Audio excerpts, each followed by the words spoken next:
I believe in God our Father. I believe in Christ the Son. I believe in the Holy Spirit. Tubuh yang terkontaminasi dosa hari itu memberhalakan bagian-bagian tubuh tertentu. Bagian-bagian tubuh tertentu telah menjadi berhala baru. Maksudnya begini. Dulu itu Adam dan Hawa itu mereka berdua telanjang saja, tapi tidak ada masalah. Adam telanjang ikut situ, Hawa telanjang ikut situ, tidak ada masalah. Hari ini kita pakaian mahal-mahal, mewah-mewah semua, tapi masalah banyak sekali. Kenapa? Bagian tubuh tertentu telah menjadi berhala baru. Saya pakai contoh biar lebih gampang. Saudara kalau ikuti semua iklan kecantikan kulit di televisi, seluruh iklan kecantikan kulit di televisi mengarahkan saya dan saudara untuk ambil kesimpulan seolah-olah kalau orang kulit putih pasti lebih baik dari kulit hitam. Warna kulit saja jadi berhala baru. Akhirnya setiap kali yang kulit putih berdiri di depan yang kulit hitam itu macam gelisah bagaimana ya. Dia akan ada lagu dulu bilang biarlah yang hitam jangan harapkan mau pakai okir juga tidak bisa. Saudara pakai pemutih maaf di wajah saja, leher ke bawah gelap lagi dan saudara akan menderita karena itu. Iya. Warna kulit saja berhala baru. Coba saudara ikuti semua iklan kecantikan rambut di televisi. Seluruh iklan kecantikan rambut di televisi mengarahkan saya dan saudara untuk ambil kesimpulan seolah-olah kalau orang rambut lurus itu lebih baik dari rambut keriting. Saya protes. Saya berkhotbah di banyak acara mendorong budaya positif Valentine. Saya bilang begini, di hari kasih sayang ini yang paling akan menikmati belayan seorang suami adalah mereka yang rambut keriting, bukan yang rambut lurus. Yang rambut lurus mungkin karena lurus dibelai tidak enak lah, licin. Kalau kita belai yang rambut lurus pas kita bilang sayang, tidak dapat itu tidak. Yang keriting itu dibelai menarik. Sayang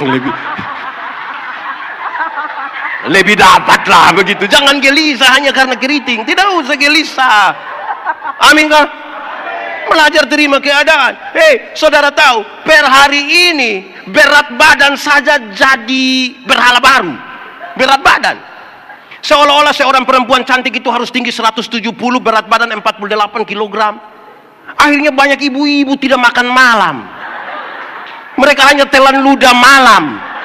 Akhirnya asam lambung naik, baru mereka bilang dalam namanya tidak akan sembuh, tidak.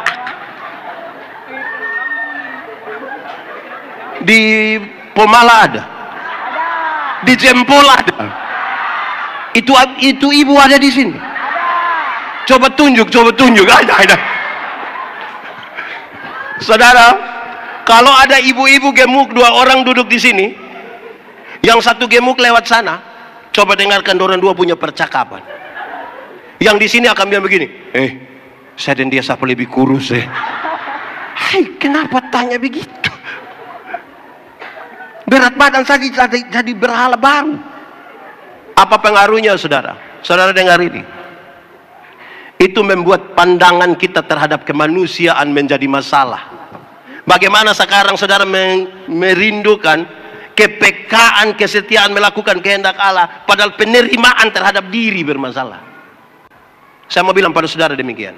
Dengar saudara, kalau acara-acara kenegaraan yang bawa sambutan selalu begini, Gubernur Nusa Tenggara Timur yang kami hormati, Wali Kota Kupang yang kami kasih, Bapak Ibu Gembala hamba Tuhan yang kami muliakan, hadirin yang terhormat. Bagus kan? Tapi kalau pagi-pagi yang penjual ikan lewat kita panggil bilang, yang penjual ikan biasa lewat di sini panggil bilang, apa? Yang penjual sayur kita bilang, yang penjual tomat kita bilang, yang penjual kacang kita bilang, dorang ada nama kok tidak? Lalu kenapa panggil kacang? Sudah rapi kok belum? Sudah. Mantap. Saudara, saya tanya pada banyak orang. Saya bilang begini, Bapak, anak ada berapa? Pak Pendeta, saya punya anak 4 orang, Pak Pendeta, puji Tuhan. Ini anak-anak sudah kerja di mana? Puji Tuhan Pak Pendeta, yang 3 sudah jadi manusia. Anak ada 4 orang, yang sempat jadi manusia Lalu yang satu apa? Yang satu itu apa? Saudara tahu, penghargaan kita jadi bermasalah. Coba kita tanya, kalau dia jadi pendeta, manusia kok bukan? Kalau dia jadi polisi, kalau dia jadi anggota dewan, kalau dia jadi bupati, tapi anak-anak SMA, tamat SMA belum ada kerja, kamu punya bapak bilang kamu bukan manusia. Perjumpaan kita dengan kemanusiaan itu berbeda. Akhirnya mengelola kebersamaan, memperkokoh masyarakat damai rukun sulit. Kenapa sulit? Banyak orang tidak mencitrakan dirinya sebagai bagian dari perjumpaan manusia dengan manusia. Pesannya ringan. Kalau hari ini masih ada orang-orang Indonesia Barat merasa lebih baik dari Indonesia Timur, minta maaf, Anda bermasalah dengan tubuhmu. Karena kami tidak pernah memilih menjadi Timur. Saya akan tetap Timur.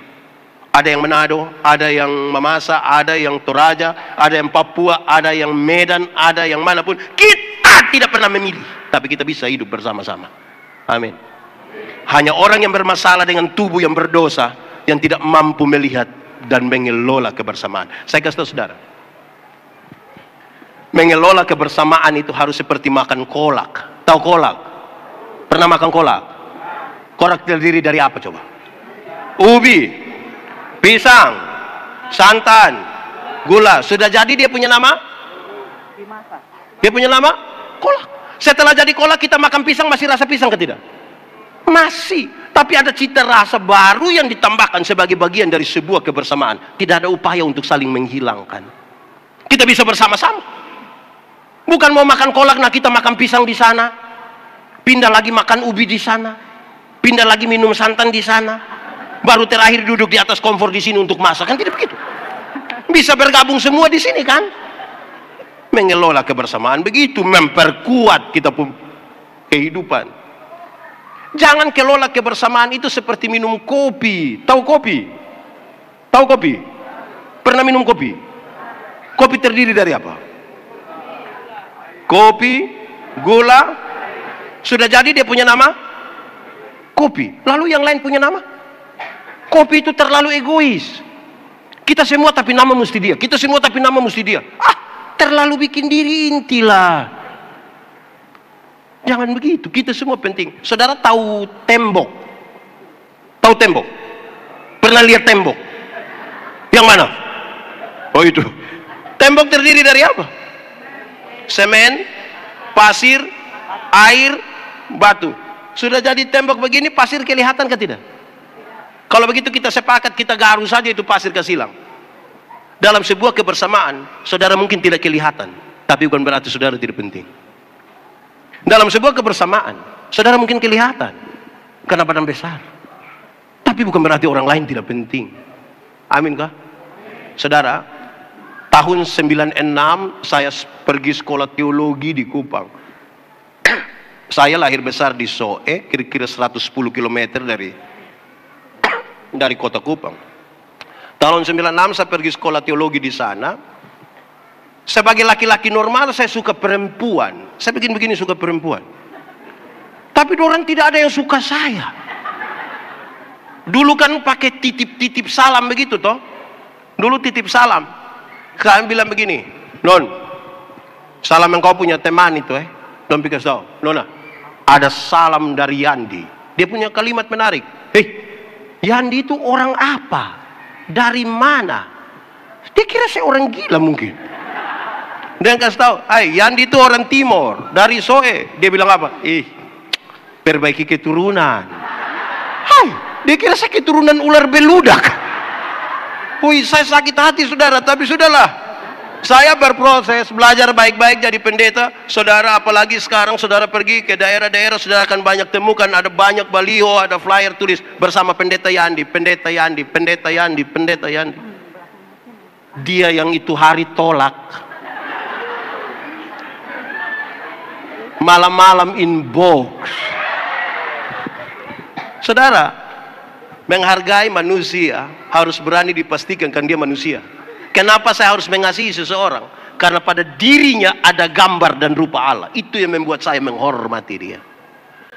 Sehingga jabatan bukan urusan, kekayaan bukan urusan, Tetapi dia bukan material kosong. Ada gambaran rupa Allah di situ. Amin. I believe in God our Father. I believe in Christ the Son. I believe in the Holy Spirit.